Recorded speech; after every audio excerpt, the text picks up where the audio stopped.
Today we have two experts of mathematics from United States of America, Professor Paul Goldenberg and Cynthia J. Carter, and we are very happy to meet you here in Vilnius, in Lithuania.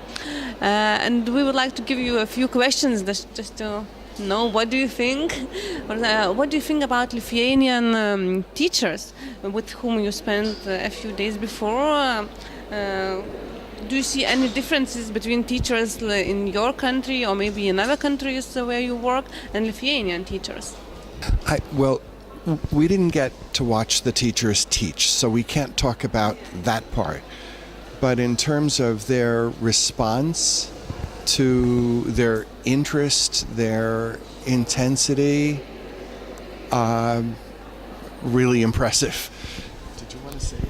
And obviously the language made it a little bit difficult, but they had interesting questions, and although it was hard for them to understand us occasionally, they were interested enough to keep working and to understand and ask just beautiful questions. It was a much more focused audience than I'm used to. Yeah. And also our question would be about mathematics in general. Would you agree that these days to know mathematics is a very important thing, not only for mathematics but also for other subjects, nature sciences, IT, and all the other abilities? What would be your opinion? Is it really the basic of science? So there are two parts. One is the content, and of course that's important for being able to do natural sciences or IT. But maybe even more important is understanding the logic underneath the mathematics, because logical thought helps you tackle new problems that have never been solved. So if you want your children to be able to take on problems that are new and interesting and to achieve at high levels, that's what they have to understand. So that's the beauty of understanding the mathematics underneath simple calculations. Yeah, when we try to build curriculum, and I can't speak for all of the United States, the United States does not have one curriculum, unlike most countries in the world, where everything is state by state and in fact some places district by district. The United States federal government, by Constitution, is not allowed to set standards for the whole United States. Education is the responsibility of the states. Some states make a central curriculum, meaning they have their list of standards, and they will choose a few different books that they allow the schools to use, and the schools pick one, and then the state will pay for it. The schools are free to pick some other book too that's not on the state list, but then the state doesn't pay for it. So basically the state controls what the schools have, down to 3 or 4 books. But some states don't do that at all. For example, our state, Massachusetts, which does very well, says to all the schools, pick whatever you want. Even within a city, there might be different curricula within a school. And the only thing that's common across the state is the state test.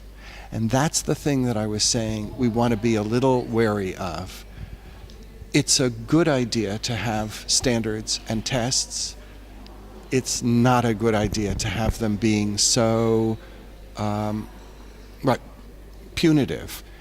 Right now, it's the case in many places that teachers are afraid, the principals, the administration is afraid that if their scores aren't high enough, they're going to be punished, and so all the focus goes there. We understand why that sounds like a good idea, because there are places where the kids were not getting an education and the standards push that up. But too much of it is also not a good idea. And one more thing to add is that there are two different kinds of curricula. So one curriculum just lists a lot of problems and has the content you need to learn today. And another curriculum, another kind of curriculum thinks, where do I need to be in 2 years? And it plants the seeds of that thinking for 2 years from now while it's practicing the content from today. So it's a much more creative kind of curriculum, although making sure that the content's covered as well. But when we write curriculum, what we're thinking about is not daily life. You'll never add 2/7 and 3/5 at home for anything. But what mathematics gives you is flexibility, choice about what you do for a living. And mathematical thinking, not necessarily all the details, but mathematical thinking is used in all sorts of areas. IT is one, but not even technical areas. Science, of course. And the next question would be about ITC, information and communication technologies. What would your opinion about using them at schools during the lectures? Like, what is your opinion? And also, before we used to have calculators, now maybe other, and also, or maybe we should learn everything by heart. So, what is your opinion about it? So when I teach in the classroom, I almost never use a calculator in my classroom.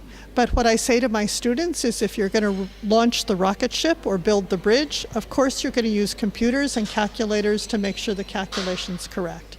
So the reason for not using calculators is to use algebra to understand the calculations and to move it in here, because this is where the serious mathematics happens, is in your head. I feel that calculators and computers can be enormous help to the learning of mathematics. But what you want to do is learn the mathematics. And if you're using the calculator to get rid of the mathematics, then you're not actually bringing it in. So it's not about memorization, but it's about learning the principles, if I don't remember 7 times 8, but I remember 7 times 7, I have to remember something. But if I remember 7 times 7 and know how it's related to 7 times 8, that's good enough. And for the final speed, then I rely on the calculator. And 2 more things is when I teach geometry, I use a program called Sketchpad, which lets you do geometric modeling in a way that you can't do it with paper and pencil. If you try to draw sophisticated geometrical figures, you have one image. If you have an idea and you want to model that idea, then using the computer to do the modeling and to help you think, but it's always about the thinking, not just about getting some particular answer quickly. You also use what's the Desmos? Desmos. Desmos is another one that I use for helping you think about algebra. So it's another program that you can see things that you might not be able to figure out either in your head or by doing on paper. And it gives you new ideas. So it's a combination of doing it in your head and, like Paul said, not rote memorization, but understanding the math. Maybe what could you wish, for Lithuanian teachers of math? The most important thing is the United States has gotten so caught up in lists of standards and requirements and testing. Well, yes, of course you want standards, and yes, of course you want to measure what's going on with your students, but we are obsessed with it. And what's happened is that it started limiting teachers. It puts teachers in a straitjacket. As a teacher, you want to know what you're trying to get. That's what standards should be for. And you want to check with your kids to see if you're getting it. That's what testing should be for. But you also have to ad-lib a lot, because the students, they're ad-libbing all the time.